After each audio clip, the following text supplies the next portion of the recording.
Hi friends, நான் உங்கள் வசந்தபிரியா, தஞ்சை வெற்றிவேலன் சேனல்லேருந்து. எல்லோரும் நல்லா இருக்கீங்களா? நானும் நல்லா இருக்கேன். இன்றைக்கி என்ன பார்க்க போகிறோன்னு சொன்னால், தூதுவளை வச்சு ஒரு சூப்பரான சூப் பார்க்க போகிறோம். இதுக்கு நமக்கு தூதுவளை, பூண்டு, வெங்காயம், பரங்கிக்காய், அதுக்கப்புறம் ஒரு துண்டு பட்டை, கொஞ்சம் ஓமம். ஓமம் உங்கள் விருப்பம் தான், கொஞ்சம் கூட சேர்த்துக்கலாம். ஆனால் அதனுடைய காரத்தன்மை உங்களுக்கு பிடிச்ச மாதிரி இருந்தால் பரவாயில்ல. இப்போ கொஞ்சோண்டு புதினா நமக்கு போட்டுக்கணும். அந்த புதினா தண்டை வேஸ்ட் ஆக்காமல் அதை போட்டு நம்ம இந்த தண்ணி கொதிக்க வச்சா நல்லாயிருக்கும் வாசமாக. இப்போ கொஞ்சமாக தேங்காய் எண்ணெய், நான் ஒரு 3/4 குழிக்கரண்டி எடுத்திருக்கேன். இது ஒரு 2.5 டீஸ்பூன் இருக்கும். இது போட்டு தேங்காய் எண்ணெய் நல்லா டக்குன்னு ஹீட் ஆகிடும். இப்போ பார்த்திங்கன்னா நான் அடுப்பு சிம்மில் தான் இருக்கும் பார்த்திங்கன்னா. ஆனால் எப்படி டக்குன்னு புகை வருது பாருங்கள். அதனால் எவ்வளோ மெல்லிஸாக வச்சுக்க முடியுமோ வச்சுங்க. இதில் ஒரு துண்டு பட்டை போட்டுக்குங்க. அதுக்கப்புறமா ஓமம் போட்டுங்க. போட்டு நல்லா வதக்கி கொடுத்துட்டு அதிலையே நம்ம உரித்து வச்சுருக்கிற பூண்டு, அதுக்கப்புறம் தூதுவளை, இது எல்லாத்தையும் போட்டு நல்லா வதக்கி கொடுத்துருங்க. இது வதங்கும் போது கொஞ்சோண்டு தோல் சீவி வச்சுருக்கிற பரங்கிக்காய், ரொம்ப நிறையாலாம் வேண்டாம், கொஞ்சம் ஒரு கைப்பிடி அளவுக்கு இருந்தால் போதும். எதுக்காகனா அந்த ஓமத்தை நம்ம போட்டு பொரிச்சிடுறோம் இல்லையா, அதில் நல்ல பயங்கரமாக ஒரு விறுவிறுன்னு நாக்கில் ஏறும் குடிக்கும்போது. அதை இது கரெக்டாக மாற்றி கொடுக்கும் கொஞ்சம் ருசியை, பசங்களுக்கு தெரியாது. அதுக்காக இப்போ நம்ம ஓமம், பட்டை, கொஞ்சமாக புதினா, அப்புறம் பூண்டு, அதுக்கடுத்தது தூதுவளை இலை, இதை எல்லாத்தையும் போட்டு நல்லா வதக்கிக்கணும்.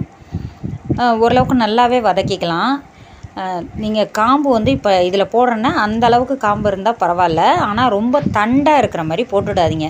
ஏன்னா நம்ம நைஸாக அரைக்க போகிறதில்ல, சும்மா கொஞ்சம் கரகரப்பாக தான் அரைக்க போகிறோம். அப்போ பசங்களோட வாயிலையோ தொண்டைக்குழியிலையோ மாட்டுறதுக்கு வாய்ப்பு இருக்குது.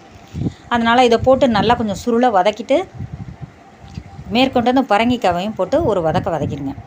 அடுத்து கொஞ்சமாக எண்ணெய் விட்டு, ரொம்ப கொஞ்சமாக இருந்தால் போதும், சொட்டு அளவுக்கு விட்டால் போதும். இதில் நம்ம வெங்காயத்தை போட்டு வதக்கிக்கிங்க. அரிஞ்சு வச்சுருக்க வெங்காயம், உங்கள்கிட்ட சின்ன வெங்காயம் இருந்துச்சுன்னா சின்ன வெங்காயம் போட்டு வதக்கிக்கிங்க. நல்லா வதக்கிட்டு நமக்கு தேவையான அளவுக்கு தண்ணி சேர்த்துக்கணும். தண்ணி இப்போ நீங்கள் எத்தனை பேருக்கு நீங்கள் அந்த சூப் மிக்ஸ் பண்ண போகிறீங்களோ அந்த அளவுக்கு கலந்துக்குங்க, தண்ணி எடுத்துக்குங்க. நீங்கள் நல்லா வதக்கிட்டு தண்ணி சேர்த்து அதில் கொஞ்சமாக மஞ்சத்தூள் போட்டுட்டு உப்பும் போட்டு நல்லா கொதிக்க வைங்க. இந்த தண்ணியில் நம்ம புதினா தண்டை எடுத்து வச்சோம்ல கட்டி, அதையும் போட்டுடுங்க. எதுக்குன்னா நமக்கு அந்த வாசனை நல்லா கமகமன்னு அடிக்கும். இன்னொன்று புதினா தண்டு நமக்கு கொஞ்சம் ரெஃப்ரெஷிங்காக ஒரு ஃபீல் ஆகும். அதனால் புதினா தண்டை போட்டுருங்க. போட்டுட்டு அதையும் நல்லா கொதிக்க வச்சு அதுக்கப்புறமா நம்ம அந்த அரைச்சி வைக்கிற மிக்ஸை நம்ம அதில் போட்டு கலந்துக்கலாம். இப்போ எனக்கு ஒரு 2 கிண்ணம் 2.5 கிண்ணம் அளவுக்கு நான் ஊற்றியிருக்கேன். ஊற்றி நல்லா கொதிக்க வச்சுட்டு இதிலையே கொஞ்சோண்டு மஞ்சத்தூள், கொஞ்சோண்டு புதினா அந்த கட்டி வச்சுருக்க அந்த சின்ன கட்டு, அதை போட போகிறேன். கொஞ்சமாக போட்டால் போதும் மஞ்சத்தூள். இல்லை உங்களுக்கு மஞ்சத்தூள் வேணான்னா கூட விட்டுடலாம். ஆனால் த்ரோட் இன்ஃபெக்ஷன் ஆகாமல் இருக்கிறதுக்கு மஞ்சத்தூள் நமக்கு நல்லா ஹெல்ப் பண்ணும். இப்போ அந்த கரகரப்பாக அரைச்சிட்டு வந்தாச்சு. அந்த தூதுவளை, பட்டை, ஓமம் இதெல்லாம் கலந்த கலவையை நல்லா கொதிச்சிட்ருக்கப்ப இதில் போட்டு நல்லா பதமாக கிளறி விட்டுருங்க. கிளறி விட்டுட்டு நமக்கு எப்போவும் இடித்து வச்சுருக்க சூப்பு பொடி, அப்புறம் கொஞ்சோண்டு நம்ம பயத்த மாவு சேர்த்துக்கலாம். இல்லை வேறு ஏதாவது தாலோடு கூட நீங்கள் வேக வச்சதோடு கூட ஊற்றி செய்யலாம்.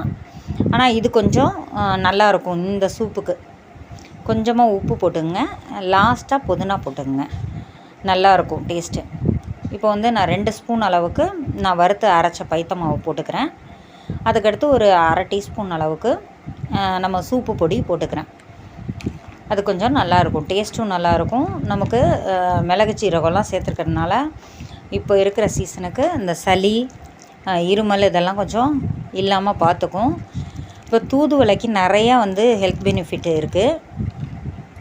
சளியை போக்கும், அப்புறம் மூச்சு திணறல் குறைக்கும். அப்புறம் சில பேருக்கு காதெல்லாம் ஒரு மாதிரி அடைக்கும்ல, அந்த காது அடைக்கிறதெல்லாம் தூதுவளை சரி பண்ணி கொடுக்கும். தூதுவளை தோசை சாப்பிட்லாம், துவையல் சாப்பிட்லாம். அதெல்லாம் வந்து நிறையா ஹெல்ப் பண்ணும் தூதுவளை. இப்போ நல்லா கொதிச்சு வந்துருச்சு. இந்த சமயம் நான் அந்த சூப்பு மசாலாவையும் போட்டுக்கிறேன். போட்டு நல்லா கிளறி விட்டுட்டு நம்ம கொஞ்சம் வெது வெதுப்பான சூட்லேயே நம்ம குடிக்கலாம். நல்லாயிருக்கும் டேஸ்ட்டு. ரொம்ப ஆற வைக்காதீங்க. ஆற வச்சு பசங்க கண்டுபிடிக்கிறதுக்கு சான்ஸ் கொடுக்கவே கூடாது நம்ம. அதனால் கொஞ்சம் வெது வெதுன்னு இருக்கக்குள்ளேயே கொடுங்க. கண்டிப்பாக விரும்பி சாப்பிடுவாங்க. இது ரொம்ப நல்லது. நமக்கு எப்படி தூதுவளை வந்து கொடுக்குறதுன்னு தெரிலனா இந்த மாதிரி சூப் வச்சு கொடுத்தோன்னா கொஞ்சம் டக்குன்னு கொஞ்சம் அதுங்களுக்கு இந்த தொண்டை ஒரு மாதிரி கரன்னு இருக்கிறது இதெல்லாம் கொஞ்சம் சரி பண்ணி கொடுக்கும். அப்புறம் நம்ம வீடியோவில் வேறு ஏதாவது குறை நிறைகள் இருந்துச்சுன்னா கீழே கமெண்ட் பாக்ஸில் கமெண்ட் பண்ணுங்கள். மறக்காமல் லைக் பண்ணுங்கள், ஷேர் பண்ணுங்கள், சப்ஸ்கிரைப் பண்ணுங்கள். தேங்க்ஸ் ஃபார் வாட்சிங்.